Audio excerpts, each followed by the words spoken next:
سورہ بقرہ کی آیت نمبر 83 اس میں بھی اللہ کے حق کے بعد والدین. سورہ نساء کی آیت نمبر 36 اللہ کے ساتھ شرک مت کرو، اللہ کی بندگی میں کسی کو شریک نہ ٹھہراؤ، والدین کے ساتھ حسن سلوک. سورہ انعام کا 19واں رکوع توحید خداوندی کے فوراً بعد والدین کے ساتھ حسن سلوک.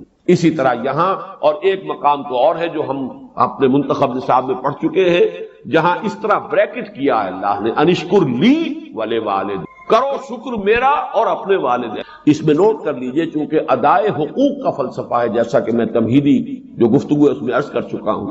معاشرت کے اندر اصل شے دیکھنی ہے کہ کس کا کیا حق، وہ حق ادا کی. اس میں ظاہر بات ہے کہ سب سے بڑا حق تو انسان پر اللہ کا، خالق وہ، مالک وہ، رازق وہ، اور حقیقتاً رب بھی وہی ہے، پالنے والا وہی ہے. البتہ پالنے میں اللہ نے ذریعہ بنایا ہے والدین کو. انسان وجود میں آتا ہے والدین کے ذریعے. یہ جو بھی نعمت وجود عطا ہوئی ہے اس میں بھی ذریعہ اور واسطہ والدین بن. پھر جو ربوبیت ہے، پالنا پوسنا ہے، اس میں بھی اللہ کی ربوبیت کا سب سے بڑا ذریعہ، خاص طور پر اس وقت جب کہ انسان اپنے پاؤں پر کھڑا نہیں ہے، جیسے کہ آگے آ رہا ہے رب ارحمہما کما ربیانی صغیرا. اے رب جب کہ میں بالکل چھوٹا سا تھا، مجھے تو اپنی ضرورتوں کا احساس بھی نہیں تھا، میں اپنی کسی ضرورت کا شعور بھی نہیں رکھتا، انہوں نے میری کیئر کی ہے، مجھے پالا پوسا ہے، میری ضروریات فراہم، یہ میری تکلیف پر خود جاگتے رہے ہیں اور تڑپتے رہے، اپنا پیٹ کاٹا ہے اور مجھے کھلایا ہے. یہ سارا کام جو انہوں نے میرے ساتھ کیا، پروردگار ان کے احسانات کا بدلہ میں نہیں چکا سکتا، تجھ ہی سے درخواست کر رہا ہوں رب ارحمہما کما ربیانی صغیرا. تو معلوم ہوا کہ یہ در حقیقت اسلامی تمدن اور اسلامی معاشرت کا اصل الاصول ہے کہ حقوق میں اللہ کے حق کے فوراً بعد بلکہ متصلاً بعد بریکٹڈ اللہ کے حق کے ساتھ والدین کا. یہاں بھی ذرا ایک فرق جو ہے وہ نوٹ کر لیں.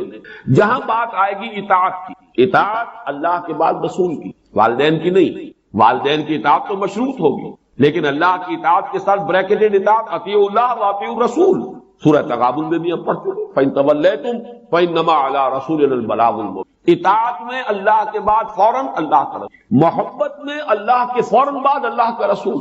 قُلْ إِن كَانَ آبَاؤُكُمْ وَأَبْنَاؤُكُمْ وَإِخْوَانُكُمْ وَأَزْوَاجُكُمْ وَعَشِيرَتُكُمْ وَأَمْوَالٌ اقْتَرَفْتُمُوهَا وَتِجَارَةٌ تَخْشَوْنَ كَسَادَهَا وَمَسَاكِنُ تَرْضَوْنَهَا احب الیکم من اللہ ورسولہ وجہاد فی. تو گویا کہ اطاعت میں بھی اللہ کے فوراً بعد اللہ کا رسول صلی اللہ علیہ وسلم، محبت میں بھی اللہ کے فوراً بعد اللہ کا رسول صلی اللہ علیہ وسلم، لیکن ادائے حقوق شکر اس میں اللہ کے فوراً بعد والد. معلوم ہوا کہ ہر چیز کا اپنا ایک تقاضا ہے، ہر مضمون میں اپنی ایک ترتیب علیحدہ ہو جائے گی. جہاں بات ارکان اسلام کی ہوگی، ارکان اسلام میں کلمہ شہادت کے فوراً بعد نماز کا ذکر، لیکن جہاں حقیقت ایمان کا تذکرہ ہوگا، ایمان کے فوراً بعد جہاد کا ذکر.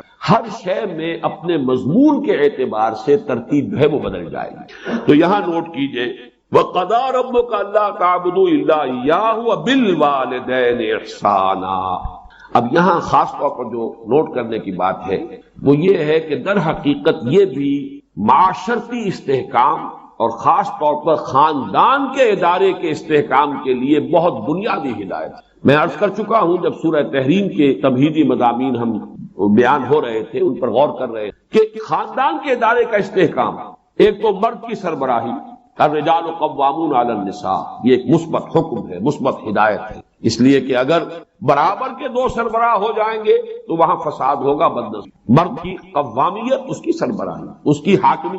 نمبر دو، والدین کے ساتھ حسن سلوک. یہ جو تصور آج کی دنیا میں ہو چکا ہے اور جو خاندانی نظام کی چولیں ڈھیلی ہوئی ہیں، اس کا اصل سبب یہ ہے کہ والدین بھی اولاد کو اپنی لائبلٹی سمجھتے ہیں اور پھر اولاد بھی والدین کو اپنی لائبلٹی سمجھتے، ایسیٹ نہیں سمجھتے، بلکہ یہ کہ ایک طرح کا بوجھ. خاص طور پر والدین بوڑھے ہو گئے، اب ان کی دیکھ بھال ہے، ان کی ضرورتیں پوری کرنی ہے، ان کے لیے ادب نہیں ہے، ان سے محبت نہیں رہی مغربی معاشرے کے اندر. اس کے خاندان کے نظام اس طرح اس کی چولیں جو ہے ڈھیلی ہو چکی.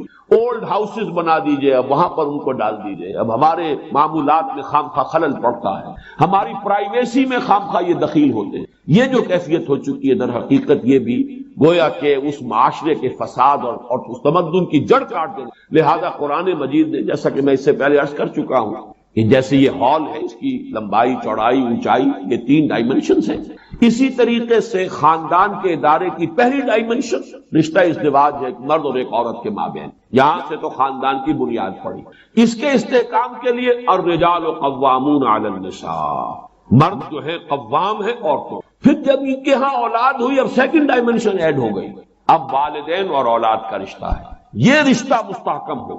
اس رشتے کے ضمن میں ہم وہ مثبت اور منفی دونوں پہلو دیکھ چکے ہیں جو ہمارے اس منتخب نصاب میں آ چکے ہیں۔ سورہ تغابن میں والدین کو ہدایت کی گئی، ان من ازواجکم واولادکم عدو لکم فاحذروہ انما اموالکم واولادکم فتنہ۔ ایک طرف تو خود محتاط رہو، ان کی محبت کی وجہ سے کہیں تم اپنی عاقبت برباد نہ کر بیٹھو، ان کے لیے جو بھی کرنا ہے اچھے سے اچھا کرو، لیکن حلال کے دائرے، اللہ کے حقوق کو، اللہ کی حدود کو قائم رکھو۔ دوسری طرف مثبت حکم دیا گیا، یا ایھا الذین آمنوا قوا انفسکم واہلیکم نارا، اہل ایمان اپنے گھر والوں کو، اہل و عیال کو، اپنے آپ کو بھی، اپنے اہل و عیال کو بھی آگ سے بچاؤ۔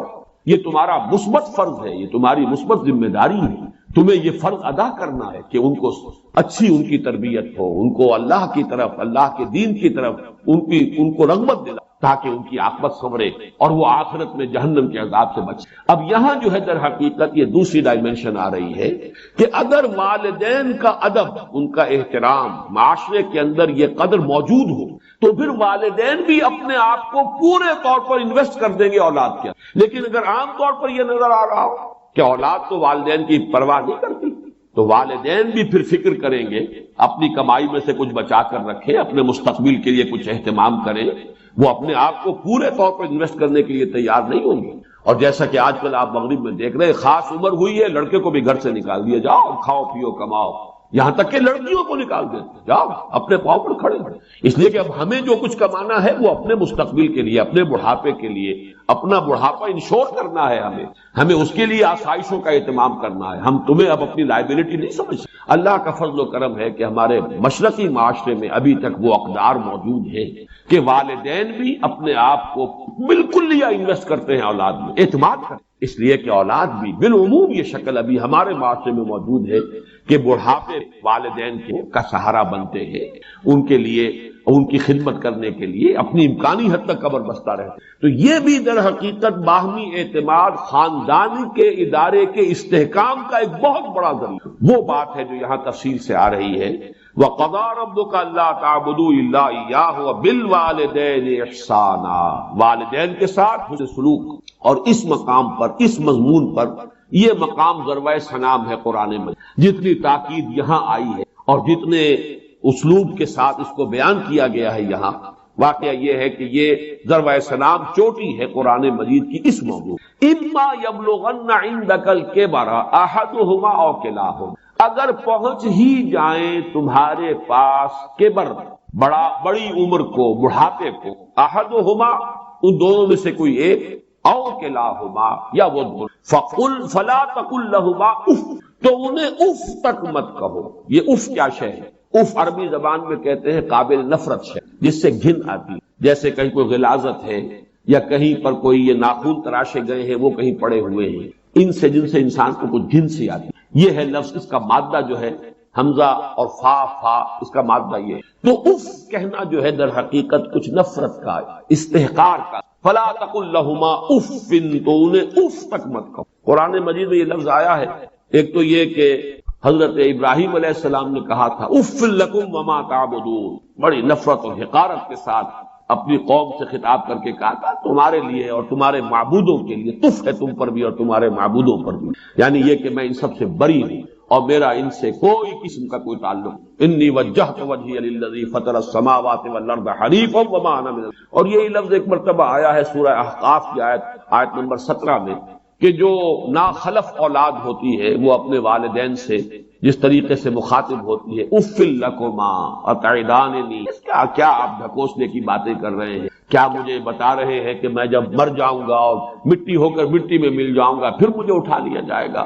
تو وہاں بھی لفظ اف آیا ہے۔ تو یہاں نوٹ کیجئے، فلا تقل لہما اف، انہیں اف تک نہ، کسی معاملے میں کہیں انہیں یہ احساس ہو، اس کا اصل مفہوم سمجھیے، ان کے احساسات مجروح نہ ہو، یہ ہمیں کوئی اپنے اوپر بوجھ سمجھ رہے ہیں۔ یا یہ کہ ہم سے کسی درجے میں کوئی نفرت کر رہے ہیں، ہمیں اب کوئی بنظر استحقار دیکھ رہے ہیں، اولاد کی طرف سے یہ طرز عمل والدین کے لیے ظاہر بات ہے کہ نہایت ان کے جذبات کو مجروح کرنے والا ہوگا۔ فلا تقل لهما اف ولا تنهرهما، جھڑکو مت۔ یہ آگے بات مزید واضح ہو جائے گی۔ کبھی ایسا ہوتا ہے کہ بڑی عمر کو والدین پہنچ گئے ہیں، تو جیسے خود قرآن مجید میں سورہ حج میں بیان کیا گیا ارذل العمر، ایک بڑی عمر ایسی بھی ہوتی ہے کہ وہ جس کو ارذل عمر کہا گیا ہے، اور اس میں کہ لا یعلم من بعد علم شیئا، انسان کے حافظے، ذہن میں، سوچ میں وہ ترقی معکوس شروع ہو جاتی، بلکہ یہ کہ بچپن کی سی کچھ باتیں جو ہیں وہ عود کر آتی ہیں، لوٹ کر آ جاتی ہیں، وہی عادتیں، وہی خواہشات۔ ظاہر بات ہے کہ اس وقت والدین کی ہر بات نہیں مانی جا سکتی، ان کی کسی فرمائش کو رد بھی کر دینا پڑے گا، لیکن لا تنہر، جھڑکو مت۔ بات جو ہے وہ قل لہما قولا کریما، بات کرو ان کے ساتھ نرمی کے ساتھ، ادب کے ساتھ، شائستگی کے ساتھ۔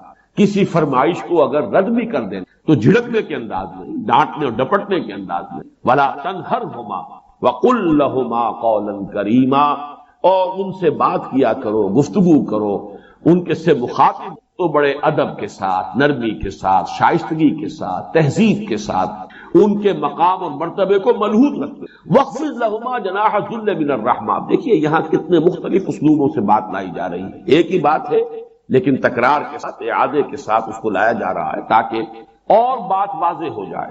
وَخْفِضْ لَهُمَا جَنَاحَ الذُّلِّ، اور اپنے بازوؤں کو جھکا کر رکھا کرو ان کے سامنے، جناح الذل من الرحمہ۔ اب ذل بھی کہتے ہیں کسی کے سامنے پست ہو جانا، کسی کے سامنے اپنے آپ کو بچھا دینا۔ پھر رحمت اور شفقت، یہ جو کیفیت ہے جذبات کی، ان کے سامنے یہ رہو، تمہاری روش یہ ہو، تمہارا انداز یہ ہو۔ جیسے لفظ قنوت ہے، قانتین اور قانتات، اللہ کے فرما بردار۔ کھڑے ہونے میں بھی ایک انداز ہوتا ہے، ایک کسی کے سامنے آپ سینہ تان کر کھڑے ہیں، ایک کسی کے سامنے آپ ذرا جھکے ہوئے، اپنے شانوں کو جھکایا ہوا ہے، ہلکا سا خم آیا ہوا۔ یہ انداز جو ہے کھڑے ہونے کے فرق میں بھی انسان کی جو باطنی کیفیات اور احساسات ہیں ان کا پورا انعکاس ہو جاتا ہے۔ اسی طریقے سے وَخْفِضْ لَهُمَا جَنَاحَ الذُّلِّ مِنَ الرَّحْمَةِ، یہی لفظ آیا ہے سورہ حجر میں حضور کے لیے، حضور سے فرمایا گیا وَخْفِضْ جَنَاحَكَ لِلْمُؤْمِنِينَ، اے نبی آپ اہل ایمان کے حق میں شفقت اور رحمت کے ساتھ اپنے کندھوں کو، اپنے بازوؤں کو جھکا کر، اور اس میں گویا کہ ایک تصویر لفظی ہے کہ جیسے مرغی جو ہے وہ اپنے بچوں کو اپنے پروں تلے چھپا لیتی، ذرا سا کہیں خطرہ محسوس ہوا، کوئی اندیشہ ہوا تو چاہے وہ بلی کے ساتھ بلی آ رہی ہو، اس سے لڑنے کو تیار ہو جائے گی مرغی اپنے بچوں کی، ورنہ تو شاید بھاگے وہاں سے، لیکن بچوں کو بچانے کے لیے اپنے ان پروں کے نیچے چھپا کر اور وہ کھڑی ہو جائے۔ تو یہ انداز جو وَخْفِضْ جَنَاحَكَ لِلْمُؤْمِنِينَ، اے نبی آپ بھی اپنے کندھوں کو، اپنے بازوؤں کو شفقت کے ساتھ اب اہل ایمان کے سامنے جھکا کر، وہ جب آئیں تو محسوس کریں آپ میں رحمت اور رافت اور شفقت۔ وہ لفظ یہاں آیا ہے وَخْفِضْ لَهُمَا جَنَاحَ الذُّلِّ مِنَ الرَّحْمَةِ، یہ انداز اختیار کرو ان دونوں کے سامنے کہ اپنے بازوؤں کو، اپنے شانوں کو، اپنے کندھوں کو جھکا کر، من الرحمہ، نیاز مندی کے ساتھ، رحمت اور شفقت کے ساتھ۔ وَقُلْ رَبِّ ارْحَمْهُمَا كَمَا رَبَّيَانِي صَغِيرًا، اور یہ جان لو کہ تم کتنی بھی کوشش کر لو اپنے والدین کا حق ادا نہیں کر سکتے۔ اللہ سے دعا، اللہ سے مانگو۔ وَقُلْ رَبِّ ارْحَمْهُمَا، کہو اے رب میرے ان پر رحم فرمائیو، کما ربیانی صغیرا، جیسے کہ ان دونوں نے مجھے پالا پوسا تھا جبکہ میں چھوٹا سا۔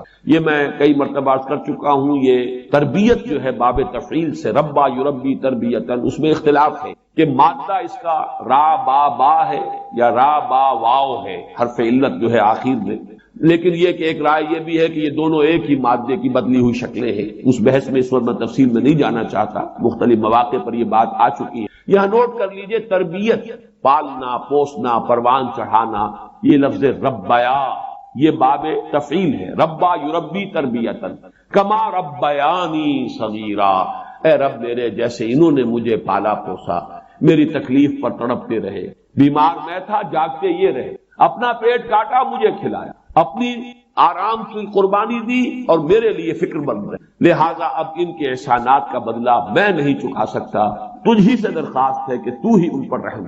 وَقُلْ رَبِّ ارْحَمْهُمَا كَمَا رَبَّيَانِي صَغِيرًا، لیکن اب آگے فرمایا رَبُّكُمْ أَعْلَمُ بِمَا فِي، تمہارا رب خوب جانتا ہے جو کچھ تمہارے جیوں میں، ان تکونوا صالحین، اگر تم واقعتاً صالح ہوئے، فإنہ کان للأوابین غفورا، تو اللہ تعالیٰ رجوع کرنے والوں کو معاف کر۔ اس کا جو کانٹیکسٹ ہے اس کو سمجھ لیجئے کہ جیسا کہ میں نے عرض کیا کہ بڑی عمر کو پہنچنے کے بعد بسا اوقات والدین ہیں، اگرچہ والدین ہیں، لیکن اب وہ سمجھ نہیں رہی، شعور زائل ہو گیا، جیسے کہ فرمایا وَمِنْكُمْ مَنْ يُتَوَفَّى وَمِنْكُمْ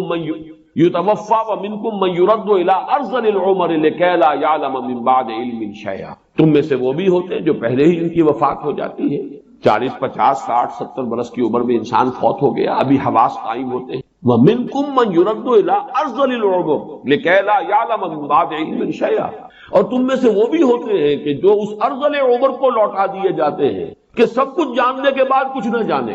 انسان کے حواس جو ہے وہ مختل ہو جاتے ہیں، انسان کا شعور زائل ہو جاتا ہے، وہ فہم باقی نہیں رہا، بچوں کی سی عادتیں، بچوں کی سی خواہشیں، بچوں کی سی فرمائشیں جو ہے وہ ہو رہی ہیں۔ اب ظاہر بات ہے اس سطح پر آ کر کوئی کتنا ہی صالح ہو بیٹا یا بیٹی، وہ اپنے والدین کی ہر فرمائش کو تو پورا نہیں کر سکتا، کہیں نہ کہیں تو رد کرنا پڑے گا، کہیں نہ کہیں تو فل سٹاپ لگانا ہوگا، کہیں تو انکار کرنا پڑے گا، اور کسی وقت ہو سکتا ہے کہ کچھ سخت انداز بھی اختیار کرنا پڑے۔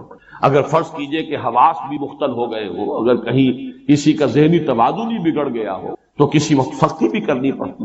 اس اعتبار سے یہ آیت بڑی اہم، ربکم اعلم بما فی انفسکم، اگر اس طرح کی مجبوری کی حالت میں کہیں کوئی طرز عمل اس طرز عمل کے منافی اختیار کرنا پڑ جائے کہ جس کا اوپر تذکرہ ہوا، مطلوب طرز عمل تو وہی ہے، وہ طرز عمل کیا ہے؟ فلا تقل لهما اف ولا تنهرهما وقل لهما قولا کریما واخفض لهما جناح الذل من الرحمۃ وقل رب ارحمهما كما ربياني صغيرا۔ اس قدر تفصیل کے ساتھ مطلوب طرز عمل یہ ہے، لیکن یہ کہ اگر کوئی صورتحال ایسی ہو کہ جس میں اس طرز عمل کے برعکس کوئی روش بھی اختیار کرنی پڑے، تو اگر تمہارا اپنا باطن درست ہے، ربکم اعلم بما فی نفوسکم، اللہ خوب جانتا ہے جو کچھ تمہارے جیوں میں ہے، تمہارے دلوں میں ہے، تمہارے سینوں میں ہے، تمہاری نیتیں اس کو معلوم، کس تم صورتحال سے دوچار ہو اس کے علم میں۔ ربکم اعلم بما فی نفوسکم ان تکونوا صالحین، اگر اندر کا معاملہ درست ہے،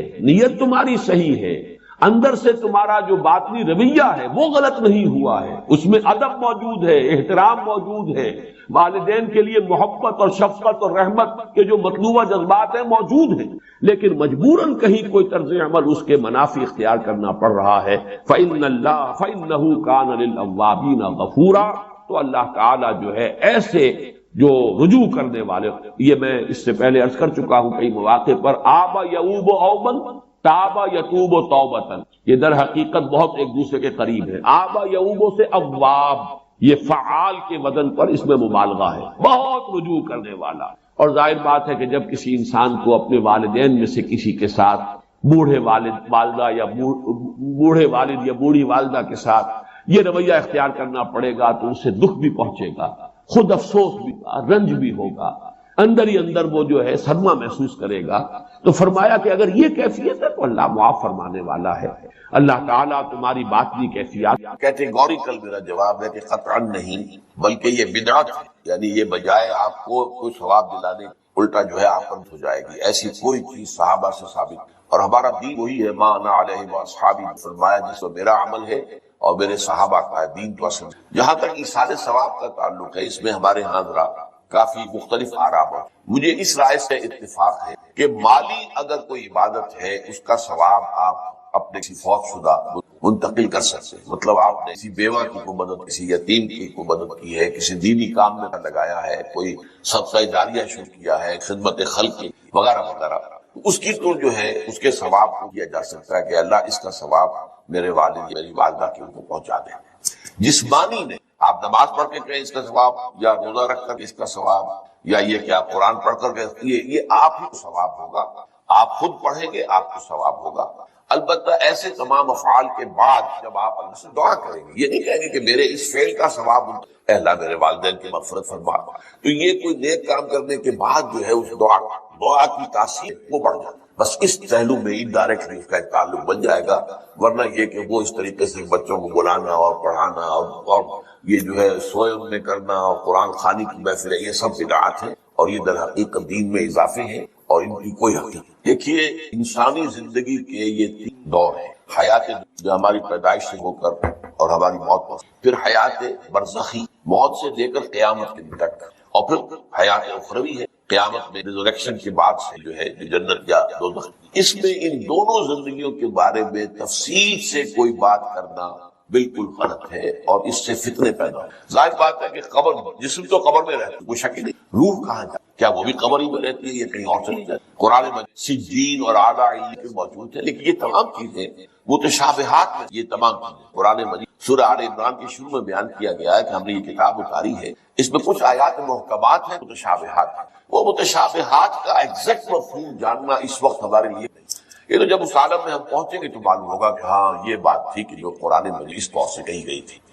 لیکن یہ کہ اس وقت جو ہے جتنا کچھ ہمیں حدیث صحیح میں مل جائے یا قرآن میں، اس عالم برزخ میں بھی یہ تو ہوتا ہے کہ جو نیک لوگ ہیں انہیں کچھ نہ کچھ جو ہے اثرات اچھے ان پر پڑتے ہیں، ان کی ارواح پر، اور کچھ جو برے ہیں ان کے اوپر جو آخری انجام ہونا ہے اس ریفلیکشن ہوتی رہتی ہے، جس کو حدیث میں کہا گیا ہے کہ ہر قبر جو ہے وہ یا تو جنت کے باغیچوں میں سے ایک باغیچہ ہے یا دوزخ کے گڑھوں میں سے ایک گڑھا ہے، یا کہیں کہہ دیا جاتا ہے کہ کھڑکی کھول دی جاتی ہے اس میں، یا جنت کی طرف سے ٹھنڈی ہوائیں آئیں، خوشبوئیں آئیں، اور یا دوزخ کی سے کہ آگ کی لپٹ آئے۔ دوزخ میں داخل ہوں گے قیامت کے بعد ہی، اور جنت میں داخل ہوں گے قیامت کے بعد ہی، لیکن اس کے کچھ آثار پڑنے، وہ جس کو انگریزی میں آپ کہتے ہیں coming events cast their shadows before, بعد میں آنے والے واقعات جو ہیں ان کے کچھ سائے جو ہیں پہلے سے آنے شروع ہو جاتے ہیں۔ تو اسی طرح سمجھیے کہ جو کچھ آخرت میں کسی انسان کے ساتھ ہونا ہے اس کا ایک عکس جو ہے وہ عالم برزخ۔ اسی لیے قرآن مجید میں یہ بھی آیا ہے کہ یہ جو آل فرعون تھے یہ صبح و شام جہنم پر پیش کیے جائے، اور قیامت کے دن پھر کہہ دیا جائے گا ادخلوا آل فرعون، نہ تم کو داخل کر دو آگ میں۔ تو یہ اس حد تک، باقی یہ ہے کہ تم نے جانا۔ ہاں ایک رائے ہے، یہ شاہ ولی اللہ دہلوی رحمۃ اللہ علیہ کی، اگر ان کی رائے نہ ہوتی تو میں اسے بیان بھی نہ، لیکن یہ کہ وہ ایک بہت بڑے محدث اور بہت مفکر اور دین کے فلسفے سے بہت بڑے واقف انسان تھے۔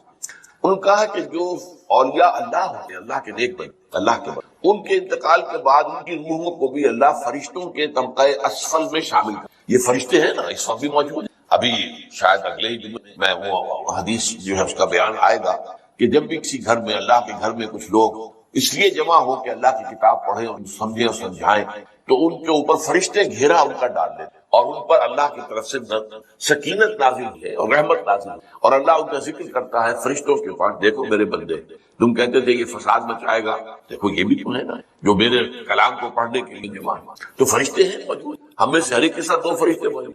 تو یہ فرشتہ اسفل ہے، سب سے نیچے، جو دنیا کے کاروبار کو چلانے میں اللہ تعالیٰ کے سول سرونٹ، پھر اس سے اوپر کے فرشتے ہیں، اس سے اور اوپر کے پھر مقربین ہیں جو اللہ تعالیٰ کے قریب ترین فرشتے۔ لیکن یہ کہ ملائکہ کے طبقہ اسفل میں شامل کر لیتے ہیں تاکہ جو کام اللہ تعالیٰ ملائکہ سے لیتا ہے لینے شروع کر دیتا ہے۔ لیکن ہمیں یہ اجازت نہیں ہے کہ ہم فرشتوں کو پکار کر کہ فرشتے ہیں، جبریل ہے، میکائیل یا فلاں ہے، منکر جو کیا میرے جو ہے کرامن کاتبین میرا یہ کام کر، یہ شرک ہے۔ اسی طرح ہو سکتا ہے انبیاء کی ارواح جو ہے اللہ تعالیٰ نے شامل کی ہوئی اس لشکر کے اندر، وہ کام کر رہے ہیں اور وہ اللہ تعالیٰ کے وہ مختلف معاملات جو ایگزیکیوٹ کرتے ہیں، لیکن ہم کسی کو پکارتے ہیں۔ اب یہ نوٹ کر لیجئے، ہدایت و ضلالت اس دنیا میں جو مختلف حالتیں انسان پر طاری ہو، یا نعمتوں کی بارش ہو رہی ہے، یا تنگی ہے، فقر ہے، احتیاج، دنیاوی حیثیت ہے، وجاہت ہے، یا دنیا میں گمنامی ہے، کسنوی فرصت کے بھیا کس کی، کوئی آپ کا حال ہی نہیں پوچھ رہا کہ تم ہو کون، تمہارے منہ میں کتنے دانت،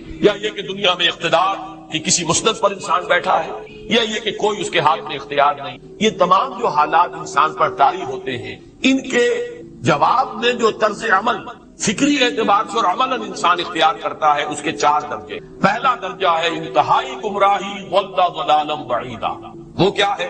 اگر عزت ہوئی، نعمتیں ملی، فلاں دیوی یا دیوتا کی نگاہ کرم ہے، اس کی کرپا سے، اور اگر کوئی تکلیف آ گئی، مصیبت آ گئی، معلوم ہوتا ہے کہ فلاں دیوی یا دیوتا ہم سے ناراض ہے، یہ کالی دیوی کی طرف سے کوئی مصیبت آ گئی ہے، یا یہ کہ یہ لکشمی دیوی کی نگاہ کرم ہے کہ ہمیں دولت مل گئی ہے۔ یہ تو ہے شرک۔ شرک ہونے کے اعتبار سے یہ ہے وَلَّا ضَلَالًا بَعِيدًا، انتہائی پستی۔ اس پستی سے اوپر آئیں گے تو توحید کی پہلی منزل، عزت دی اللہ نے۔ اگر کوئی تنگی آ گئی، فقر، تکلیف، کوئی ذلت، رسوائی، یہ بھی اللہ کی۔ ایک اعتبار سے تو انسان ہدایت پر آ گیا، بڑی گہرائی تھی اس گندگی کی اور اس خباثت کی جو شرک جس کا نام ہے، اس سے انسان نکل آیا، نجاست سے۔ توحید تو ہے لیکن اب اس میں اس کی گمراہی کا ایک ایلیمنٹ شامل ہے، اور یہ گمراہی سے جب تک آگے نہیں آئے گا، اوپر نہیں ابھرے گا، اس کا طرز عمل کیا ہوگا کہ ذرا کچھ مل گیا، عزت مل گئی، پھولے نہیں سما رہے، اب زمین پر قدم نہیں ٹک رہے، گردن اکڑ رہی، کہیں محرومی ہو گئی، کوئی تکلیف آ گئی، کوئی مشقت، فقر آ گیا، اب بجھ کر رہ گئے۔ ان دونوں کیفیات میں انسان کا پینڈولم جو ہے وہ ایکسٹریم ہو جائے گا۔ یہ کب ہوگا؟ جبکہ انسان یہ سمجھتا ہے کہ اس دنیا میں جو دولت مل گئی یا عزت مل گئی تو یہ گویا کہ بڑی کوئی قابل فخر، اور اگر یہاں پر کوئی تکلیف آ گئی، کوئی مصیبت آ گئی، فقر و فاقہ آ گیا تو یہ گویا کہ بہت ہی اہانت آمیز شے ہے۔ اگر یہ انسان سمجھے گا تو طرز عمل وہ نکلے گا نتیجے کے طور پر جو میں بیان کر چکا ہوں، یہ گمراہی ہے۔ اس گمراہی سے نکلیں گے تو آپ کس مقام پر آئے؟ دوسری منزل ہدایت کی کیا ہے؟ نہ یہ عزت ہے نہ یہ ذلت ہے، دونوں حیثیتیں برابر ہیں کہ یہ امتحان ہے۔ اسی لیے ان دونوں آیتوں میں ایک لفظ قدر مشترک ہے، اذا مبتلا فاما الانسان اذا مبتلاه ربه فاکرمہ ونعمہ۔ یہ بھی ایک ابتلا ہے، آزما رہا ہے اللہ، کبھی وہ دے کر آزماتا ہے، کبھی چھین کر آزماتا ہے، کبھی فقر و فاقہ سے آزماتا ہے، کبھی وہ کثرت دولت اور کثرت مال سے آزماتا ہے، کبھی وہ صحت دے کر آزماتا ہے کہ یہ قوت اور توانائی اور صحت جو میں نے دی ہے یہ اس میں کیا کرتا ہے، کبھی وہ مرض کے ذریعے سے آزماتا ہے کہ صبر کرتا ہے کہ نہیں کرتا۔ ہمارے لیے شکوہ اور شکایت تو اس کی زبان پر نہیں آ جاتی، نالا و شیون تو نہیں آ جاتا، تکلیف جھیلتا ہے کہ نہیں جھیلتا، اس میں تحمل ہے کہ نہیں ہے، تو صبر کرتا ہے یا شکر کرتا ہے۔ یہ دونوں کیفیات در حقیقت اس اعتبار سے مساوی ہے، یہ بھی امتحان، یہ بھی۔ یہ حقیقت جب سامنے ہوگی اب وہ پینڈولم جو ہے وہ بہت کم ہو، یعنی انسان میں طبعی طور پر تو ایک اثر ہوتا ہے غیر اختیاری، کسی چیونٹی نے کاٹا آپ کے پاؤں پر، آپ اپنا پاؤں ہٹا لیں گے، اس میں کوئی ارادہ نہیں، یہ ریفلیکس ایکشن ہے، غیر اختیاری۔ اس حد تک تو انسان ضرور متاثر ہوتا ہے، اس سے تو کوئی انسان جو ہے وہ بلند تر نہیں ہو۔ حضرت ابراہیم رضی اللہ تعالیٰ عنہ، حضور کے وہ نومولود فرزند، انتقال جب ہو رہا تھا آپ کی آنکھوں میں آنسو آ گئے۔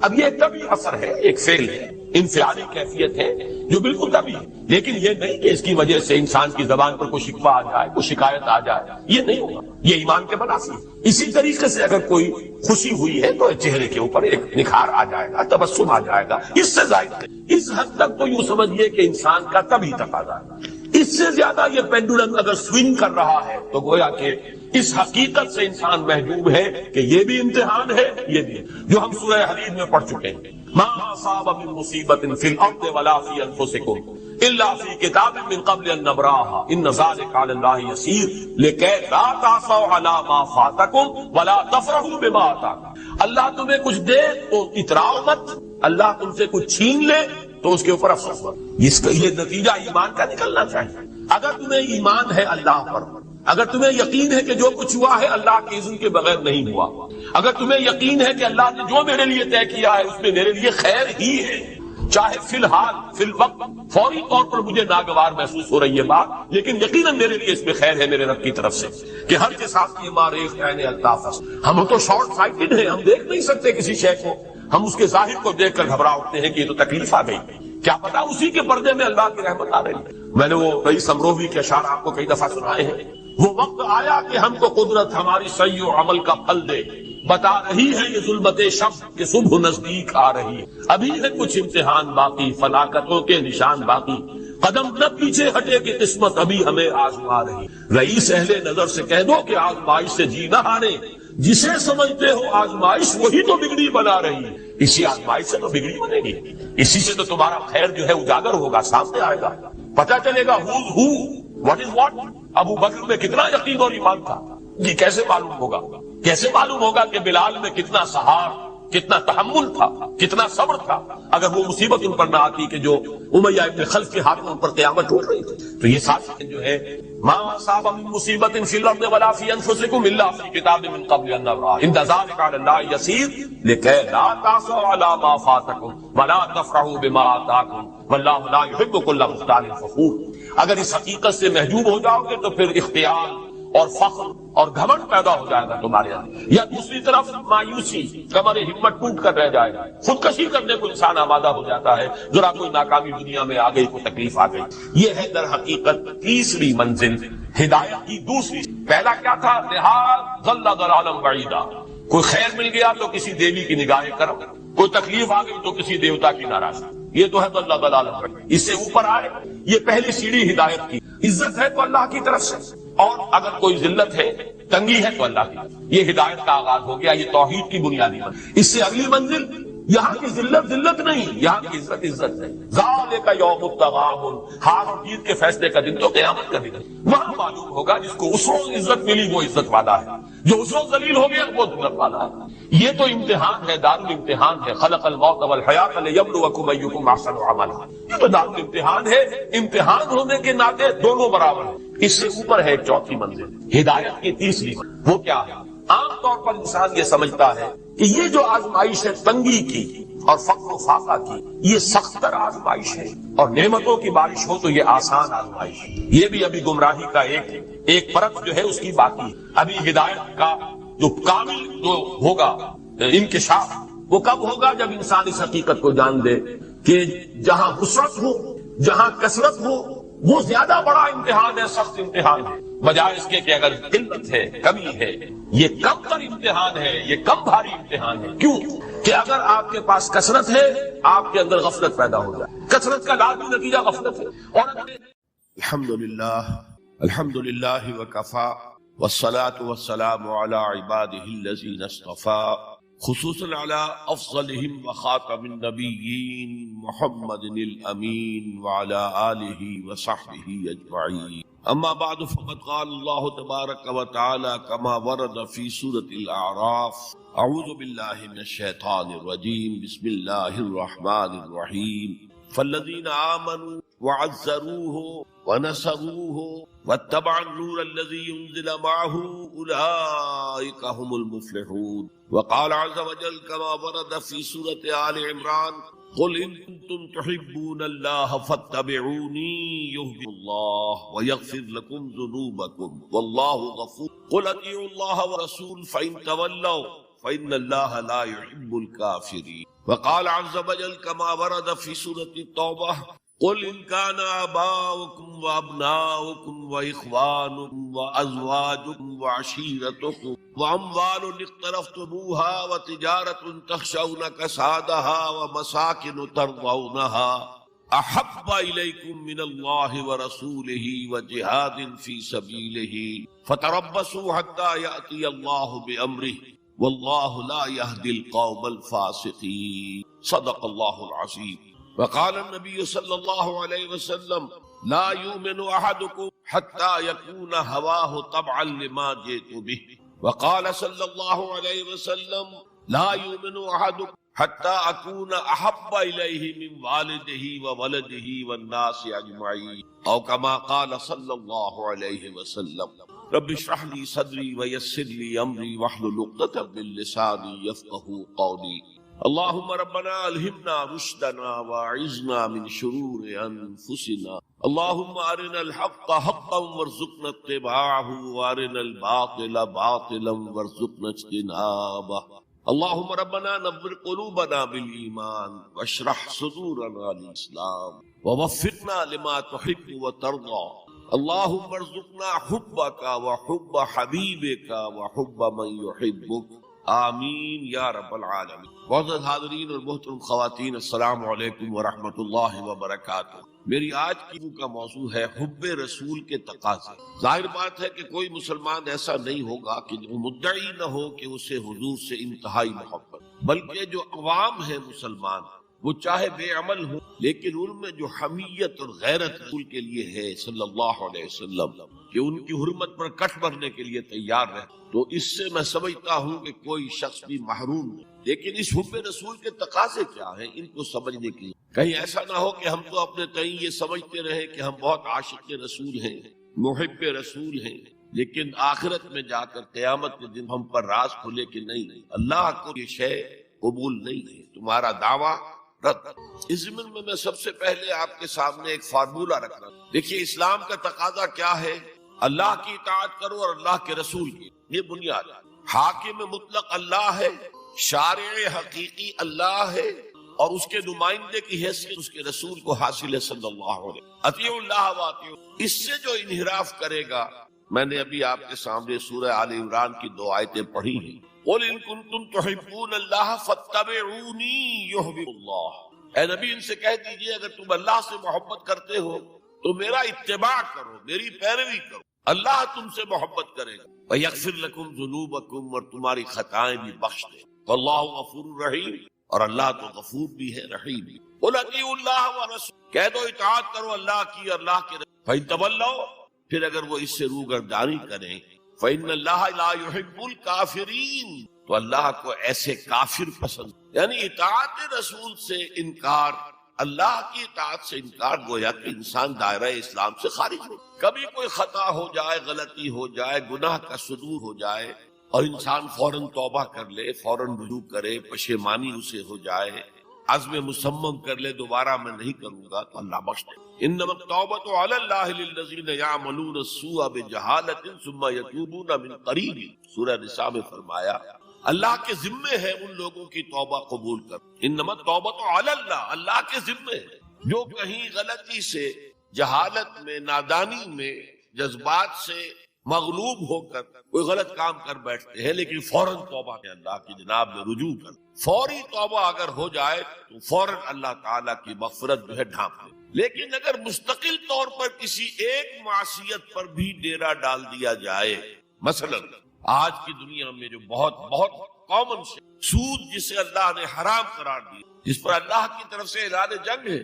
فَأَذَنُوا بِحَرْبٍ مِّنَ اللَّهِ وَرَسُولِهِ، تو سن لو، الٹیمیٹم ہے اللہ اور اس کے رسول کی طرف، اسے اپنے کاروبار کا مستقل جز بنا لیا، تو ایک گناہ بھی انسان کو ہمیشہ کے لیے میں ڈال سکتا۔ بَلَا مَن كَسَبَ سَيِّئَةً وَأَحَاطَ بِهِ خَطِيئَةٌ فَأُولَٰئِكَ أَصْحَابُ النَّارِ هُمْ فِيهَا خَالِدُونَ، کیوں نہیں؟ کسی نے جان بوجھ کر ایک بڑا گناہ کمایا، چھوٹے چھوٹے گناہ جو ہے گناہ صغیرہ، وہ تو خود بخود بھی دھلتے رہتے ہیں، اللہ کی رحمت سے صاف ہوتے، لیکن کسی نے کبیرہ گناہ کمایا جان بوجھ کر کے، اور پھر اس پر ڈیرے ڈال دیے، اور وہ گناہ اس کے گرد گھیرا کر بیٹھا، احاطت بہ خطیئۃ فاولئک اصحاب النار هم فیہا خالدون، تو وہ ہے جہنمی اور اس میں ہمیشہ رہے۔ تو اطاعت اللہ کی، اطاعت رسول کی، یہ تو اسلام کا بنیادی مطالبہ ہے۔ اگر یہ بھی نہیں ہے تو پھر، اگر یہ نہیں تو بابا پھر سب کہانیاں۔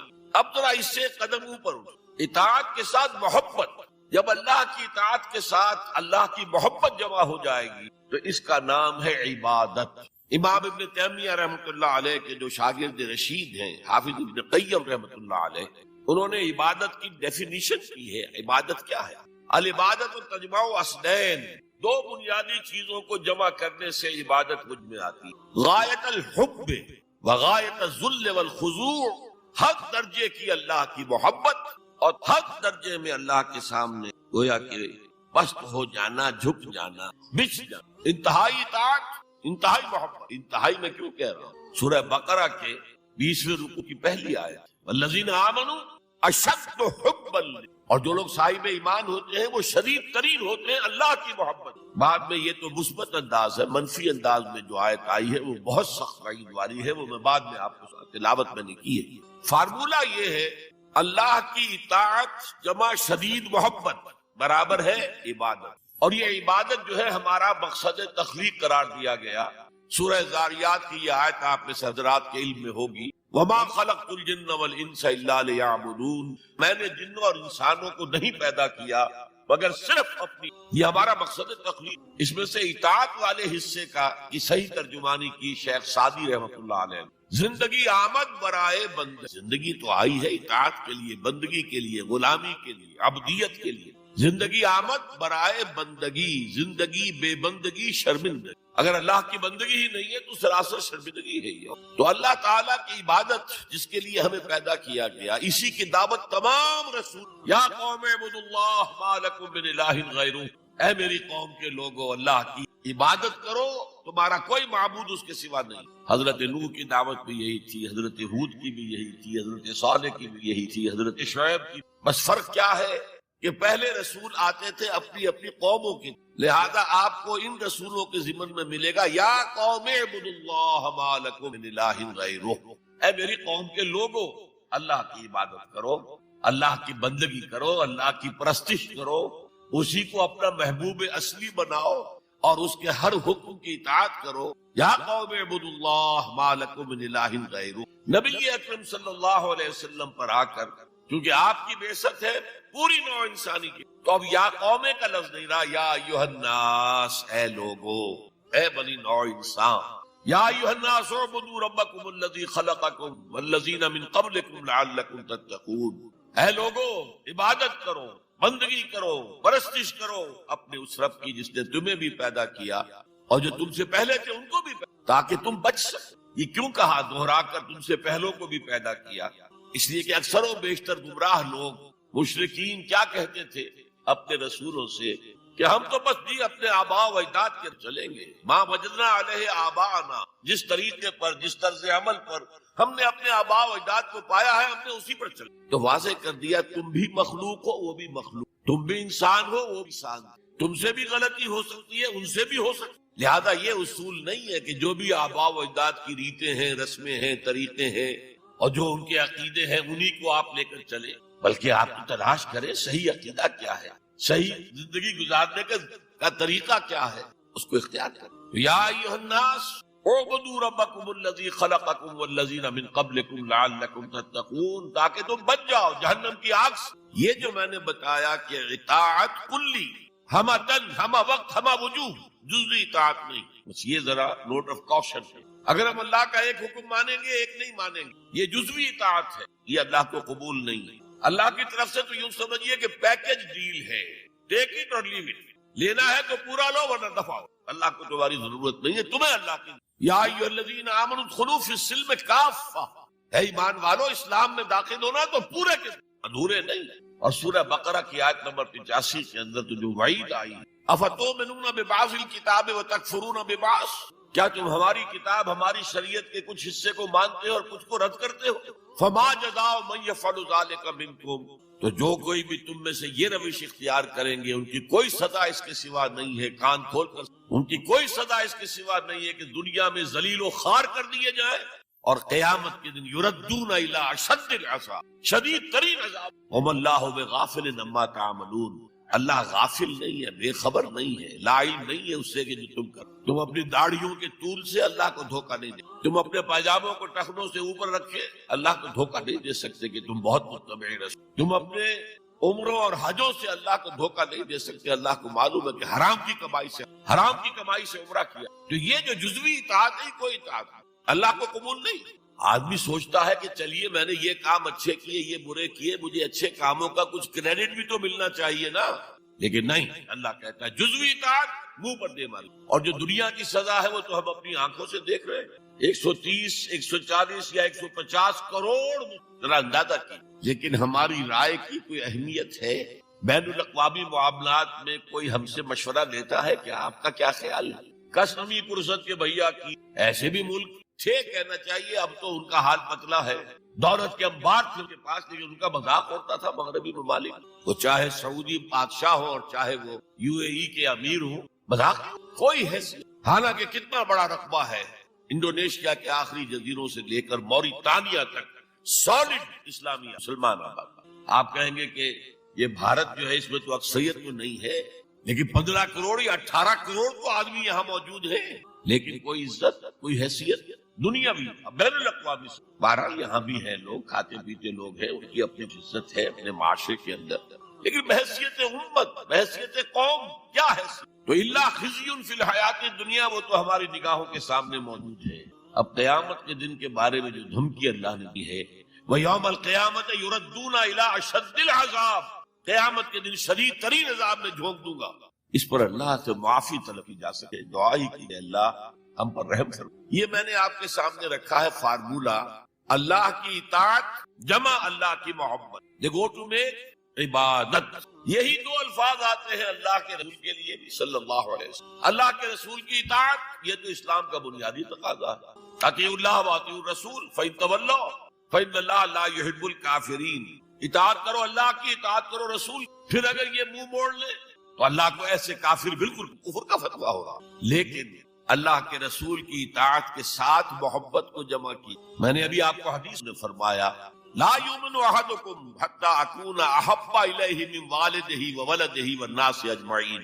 تم میں سے کوئی شخص مومن ہو ہی نہیں سکتا جب تک کہ میں اسے محبوب تر نہ ہو جاؤں اپنے باپ سے، اپنے بیٹے سے اور تمام. تو اللہ کے رسول کی اطاعت جمع اس کی. اس محبت کے ضمن میں ایک واقعہ یاد آیا جس سے اندازہ ہوگا کہ کس قدر اپنائیت تھی، اتنا قرب تھا حضور کے اور حضرت عمر فاروق رضی اللہ تعالیٰ عنہ. ایک مرتبہ حضور دریافت کرتے ہیں حضرت عمر سے، عمر تمہیں مجھ سے کتنی محبت ہے؟ اب آپ سوچئے ذرا سا بھی مغایرت کا باریک سا پردہ بھی اگر کہیں ہو تو کیا یہ سوال کیا جا سکتا؟ تو انتہائی قریبی شخص سے کی تمہیں مجھ سے کتنی محبت ہے؟ عرض کیا آپ مجھے دنیا کے ہر انسان سے بڑھ کر. فرمایا اور اپنی جان سے. اب ذرا سا توقف کیا حضرت. الان ہاں اب میں یہ کہتا ہوں کہ آپ مجھے میری جان سے. تو حضور نے فرمایا اب آئے ہو مقام اوپر. تو رسول کی اطاعت جمع محبت، اس کا نام ہے اتباع، پیروی کرنا. فرق کیا ہے؟ اطاعت کی جاتی ہے حکم اور پیروی کی جاتی کسی کے نقش قدم کی، چاہے اس نے حکم دیا ہو چاہے نہ دیا ہو، جو وہ کرتا ہو کرنا. یہ ہے اتباع. یہ اطاعت سے بہت بلند شے ہو گئی. مثال کے طور پر یہ چھوٹی چھوٹی مثالیں. اصل اتباع کیا ہے وہ میں بات میں. کوئی ایک صحابی بدو باہر سے آئے، ایک ہی دفعہ حضور کو دیکھا.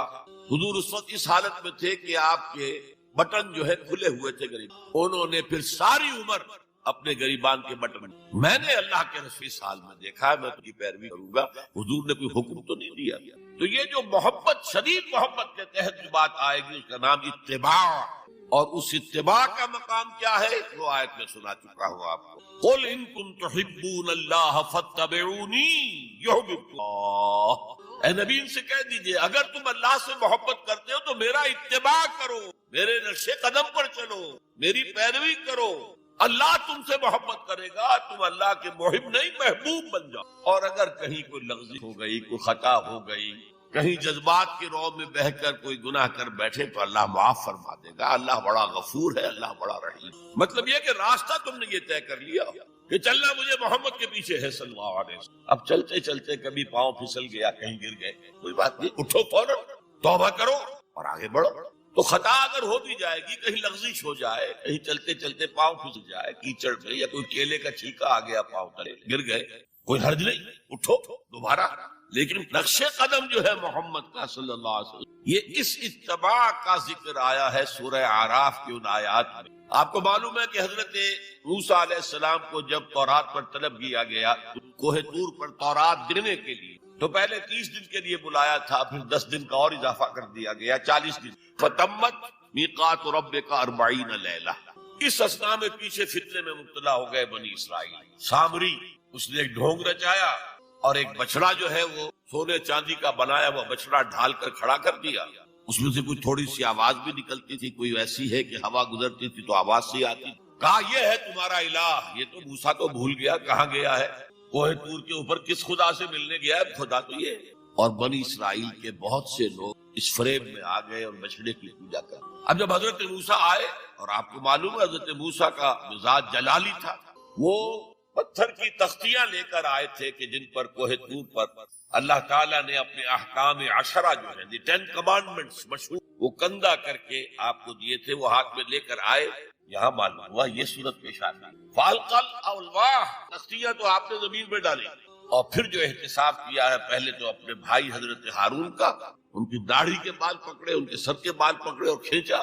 اس نے کہا کہ بھائی مجھے ذلیل نہ کرو لوگوں کے سامنے. میں نے انہیں روکا لیکن یہ تو مجھے قتل کرنے پر تل گئے تھے، اور مجھے اندیشہ یہ ہوا کہ کہیں آپ واپس آ کر یہ نہ کہیں ان فرقت بین بنی اسرائیل، کہ تم نے جو بنی اسرائیل کے درمیان تفرقہ پیدا کر دیا. تو میں نے کہا آپ ہی واپس آ کر. اب پہلی بات تو تاریخ انسانی کا یہ عظیم واقعہ، کئی ہزار اپنے اپنے قبیلے کے لوگوں کے ہاتھوں ذبح کی. اللہ تعالیٰ نے حکم دیا اور حضرت موسیٰ نے وہ حکم دیا.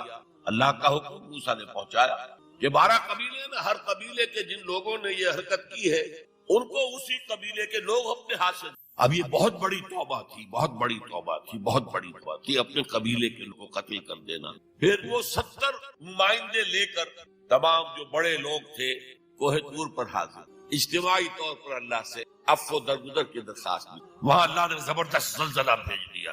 محسوس ہوا اب سب ہلاک ہو جائیں گے۔ حضرت موسیٰ نے کہا پروردگار تو چاہتا تو مجھے اور اس قوم کو پہلے ہی ہلاک کر دے، تو ہمیں نکال کر لایا ہے آل فرعون کے پنجوں سے، انہیں ہمیں نجات دی ہے، تو پروردگار ہمارے لیے اپنی رحمت طے کر لکھ دی، فاکتب لنا، ہمارے لیے طے کر دے، لکھ دی اپنی رحمت۔ اس پر فرمایا اللہ نے دیکھو موسیٰ میری ایک رحمت تو عام ہے، وسعت کل شیء، رحمتی وسعت کل شیء، ہر شے کے ساتھ، اور ایک بھی خاص رحمت ہے وہ میں لکھ طے کر کے رکھ دوں گا، للذین یتبعون الرسول النبی الامی، ان لوگوں کے لیے جو میرے رسول نبی امی پر ایمان لائیں گے، ان کا اتباع کریں گے، یہاں بھی لفظ اور اس میں پھر حضور صلی اللہ علیہ وسلم کی کچھ شان بیان ہوئی ہے، بات لمبی ہو جائے گی، اور پھر فرمایا یہ گویا کہ اتباع کی تفسیر آ رہی ہے۔ اتباع کا مطلب کیا؟ فالذین آمنوا بہ وعزروہ ونصروہ واتبعوا النور الذی انزل معہ اولئک هم،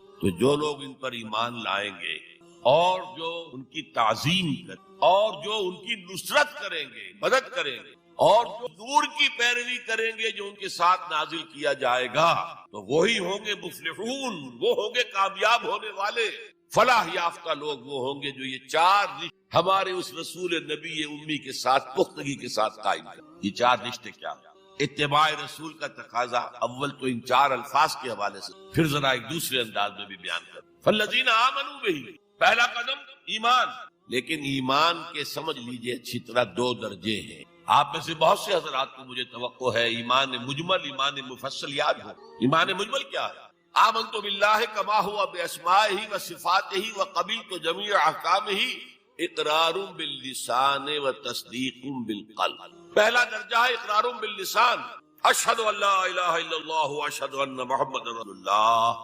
کوئی ہو، پارسی ہو، عیسائی ہو، یہودی ہو، یہ کلمہ پڑھے اور وہ مسلمان ہو گئے۔ اقرار باللسان پر ہمارا دنیا میں مسلمان سمجھا جانا موقوف، لیکن اصل ایمان یہ نہیں، اصل ایمان ہے تصدیق بالقلب، دل میں یقین۔ جب تک دل کا یقین نہ ہو ایمان نہیں۔ منافقین جو تھے مدینے کے، نمازیں بھی پڑھتے تھے، حضور کی اقتداء میں پڑھتے تھے، اور جو رئیس المنافقین تھا عبداللہ ابن ابی ابن سلول، وہ تو پہلے صف میں ہوتا تھا، اور جب حضور خطبہ دیتے تھے جمعے کا تو پہلے خود کھڑا ہوتا تھا اپنی اہمیت ظاہر کرنے کے لیے۔ دیکھو لوگوں، یہ اللہ کے رسول، ان کی بات یہ صرف اپنی چودراہٹ کے اظہار کے لیے کہ میں بڑی شے ہوں، اس لیے کہ وہ خزرج کا بڑا سر، اوس اور خزرج کے دو عرب قبیلے تھے مدینے میں، جن میں سے کہ خزرج کا قبیلہ بڑا تھا، اوس کا چھوٹا، اور خزرج کا سردار یہ عبداللہ ابن ابی، اور اس کے بارے میں یہ طے ہو چکا تھا کہ اسے ہم اپنا بادشاہ بنا۔ چنانچہ سونے کا تاج تیار ہو چکا تھا، ابھی تاج پوشی صرف باقی تھی کہ حضور تشریف لے آئے ہجرت فرما کر، بے تاج بادشاہ آ گیا صلی اللہ علیہ وسلم، لہذا اس کے سارے خواب جو ہے وہ ہو گئے، لہذا پہلے دن سے پکا منافق۔ ایمان لایا اگرچہ وہ بھی ذرا دیر سے لایا، غزوہ بدر کے بعد لایا۔ پہلے اس نے سوچا تھا ابھی تیل دیکھو، تیل کی دھار دیکھو، وہ تیل کی دھار جو نظر آئی غزوہ بدر میں کہ 313 نے 1000 کو شکست دی، اور یہ نہتے تھے، تلواریں بھی سب کے پاس نہیں تھی، ان کے پاس تلواریں تھیں، اور وہ 1000 کیل کانٹے سے لیس ہو کر مکے سے آئے تھے۔ 70 بڑے بڑے سردار ان کے مارے گئے، عین میدان میں چھیت رہے، اور 70 جو ہے ان کے قیدی بن گئے۔ تب اس نے کہا کہ ٹھیک ہے اب تو ایمان لے آنا چاہیے، کیونکہ یہ تو معلوم ہوتا بڑی طاقت۔ بہرحال سب سے پہلے میں کہہ رہا تھا کہ ایمان، لیکن ایمان دل سے۔ قرآن مجید نے کیا کہا ان منافقین کے بارے میں؟ اذا جاءک المنافقون قالوا نشهد انک لرسول اللہ، سورہ منافقون ہے کہ نہیں 28 میں۔ اے نبی جب آپ کے پاس منافق آتے ہیں کہتے ہیں ہم گواہ ہیں، ہم گواہی دیتے ہیں کہ آپ اللہ کے رسول، اس پر اللہ کا تبصرہ دیکھیے، واللہ یعلم انک لرسول، اور اللہ خوب جانتا ہے کہ آپ ان کے رسول ہیں۔ اب میں ذرا ترجمہ کیا کرتا ہوں، اللہ سے بڑھ کر کس کو معلوم ہے کہ آپ اللہ کے رسول، لیکن واللہ یشہد ان المنافقین لکاذب، اللہ گواہی دیتا ہے یہ منافق جھوٹے تھے۔ مسلمان تو وہ تھے، کلمہ گو تھے، حضور کی امامت میں نمازیں پڑھ رہے تھے، لیکن منافق تھے، اللہ نے منافق قرار دیا، دل ایمان سے خالی تھے، بلکہ ہوتے ہوتے دلوں کے اندر حضور سے عداوت پیدا، اہل ایمان سے عداوت پیدا۔ اسی سورہ مبارکہ میں آگے چل کر آتا ہے ہم العدو فاحذرہم، اصل دشمن یہ ہے، یہ مارے آستین ہے۔ جو کافر ہے وہ تو باہر سے حملہ کرتے پتہ چلتا ہے، سامنے سے آ کر لاٹھی مار رہا ہے کوئی آپ کو، یہ تو آپ کے آستین کے اندر بیٹھے ہوئے ہیں مسلمان بن کر، اور یہ وہاں سے ڈنک ماریں گے، مارے آستین۔ بہرحال اب ہم میں سے ہر ایک کو جائزہ لینا، اپنے گریبان میں جھانکیں، اپنے دل کی گہرائیوں کو ٹٹولیں، یقین والا ایمان ہے ہمارے پاس یا نہیں؟ یہ یقین والے ایمان کا میں اگر آپ کو انگریزی میں ترجمہ کر کے بتاؤں تو شاید آپ زیادہ بہتر پرسنل کنوکشن، اس ریشیل کریڈ. ہم ایک نسل ہے، اپنے والدین سے ہم نے کچھ چیزیں سیکھی ہیں، والدین اس میں بلیو کرتے تھے، اللہ، رسول، قرآن، کتاب، جنت، دوزخ، قیامت، ہم بھی مانتے ہیں. بس اس ریشیل کریڈ، یہ تو ایک نسلی عقیدہ ہے. اصل شے جو ضروری ہے پرسنل کنوکشن، اپنا یقین، ذاتی یقین. تو سب سے پہلے تو اللہ کے رسول صلی اللہ علیہ وسلم کی رسالت پر یقین. اور میں نے آپ کو حدیث سنائی تھی ابھی، لا یؤمن احدکم حتی یکون ہواہ تبعا لما جئت بہ. تم میں سے کوئی شخص مومن نہیں ہو سکتا جب تک اس کی خواہش نفس تابع نہ ہو جائے اس ہدایت کے، اس قرآن کے، اس شریعت کے، ان احکام کے جو میں لے کر. اگر خواہش نفس اوپر ہے اور اللہ کا حکم نیچے ہے تو مومن کہاں سے ہو؟ اللہ کے حکم سے نماز تو پڑھتے ہو، روزہ رکھتے ہو، سودی کاروبار کرتے ہو، اور اللہ کے حکم کو پاؤں تلے رگڑتے ہو. یہ کیا اسلام ہے؟ یہ تو وہی ہے. افتؤمنون ببعض الکتاب وتکفرون ببعض فما جزاء من يفعل ذلك منكم الا خزي في الحیاۃ الدنیا ویوم القیامۃ یردون الی اشد. تو سب سے پہلا جو جائزہ ہمیں لینا ہے کہ محمد کی رسالت پر صلی اللہ علیہ وسلم ہمیں یقین ہے. یقین، تصدیق تو ہم کرتے ہیں، زبان سے کہتے ہیں، لیکن یقین، جس یقین کا نتیجہ یہ نکلے کہ پھر نفس کے سارے تقاضے نیچے ہو جائیں اور حضور کی لائی ہوئی ہدایت، حضور کی لائی ہوئی شریعت. نمبر 2 فرمایا وَعَزَّرُوهُ، ان کی تعظیم. آپ کی جناب میں کوئی گستاخی ہو جائے، ایمان کے لالے پڑ جائے اور آخرت برباد ہو جائے. اس تعظیم میں کیا کیا چیزیں شامل ہیں؟ دیکھیے سورہ حجرات میں ابتدائی حصے میں تفصیل سے کہا گیا، یا ایھا الذین آمنوا لا ترفعوا اصواتکم فوق صوت النبی ولا تجہروا له بالقول کجہر بعضکم لبعض ان تحبط اعمالکم وانتم لا تشعرون. اے ایمان کے دعوے دارو، کبھی اپنی آواز کو رسول کی آواز سے بلند تر نہ کر دینا، مبادا تمہارے سارے اعمال حق اور تمہیں پتہ بھی نہ چلے. میں نے کوئی گناہ کبیرہ تو نہیں کیا ہے، میں نے کوئی کفر تو نہیں کیا ہے، بس یہی ہوا نا کہ حضور کی آواز کے مقابلے میں اپنی آواز کو اونچا کر دی. لا ترفعوا اصواتکم فوق صوت النبی ولا تجہروا له بالقول کجہر بعضکم لبعض. بلند آواز سے جیسے آپس میں باتیں کر لیتے ہو ایسے کبھی بات نہ کر بیٹھنا. ان تحبط اعمالکم، کہ تمہارے سارے اعمال حبط ہو جائیں، اکارت چلے جائیں، ختم ہو جائیں. وانتم لا تعلمون، تمہیں احساس بھی نہ ہو کہ ساری پونجی لٹ گئی. اس آیت کا ہم پر اطلاق کیسے؟ کبھی سوچا؟ صحابہ کرام تو یقیناً اس کے مخاطب اول تھے، ہم پر کیسے؟